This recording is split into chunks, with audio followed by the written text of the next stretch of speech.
அடியார் வேண்டுகோள் தாங்கள் தென்னை விடுத்து என் விண்ணப்பத்திற்கு செவிசாய்க்க வேண்டும்.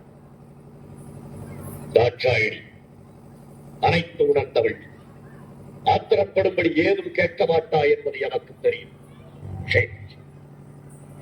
பிள்ளைகள் வளர்ந்து ஆளாகிவிட்டால் பெற்றோர்களுக்கு கட்டுப்பட்டவர்கள் தான். ஆண் பிள்ளையாக இருந்தால் அந்திய காலம் வரை பெற்றோருக்கு கட்டுப்படும். பெண்ணாக பிறந்துவிட்டால் பருவமடைந்த பிறகு மற்றொருவருக்கு மாலையிட்டு விட்டால் கணவனுக்கு தான் கட்டுப்பட்டான். மற்றொருவருக்கு மாலையிட்ட பெற்றவர்களை அந்த பெண் மறந்துவிட வேண்டியிருந்தால் சுற்றி வளைத்து நீ எங்கு வருகிறாய் என்று எனக்கு புரிகிறது. சுருக்கமாக சொல். கோபப்பட்டு விடாதீர்கள். மறுமுறையும் மன்றாடி கேட்டுக்கொள்கிறேன். என்ன கேட்கப் போகிறாய்? என் தந்தை நடத்தும் யாகத்திற்கு சென்று வர வேண்டும் என்று வந்து தோன்றும்.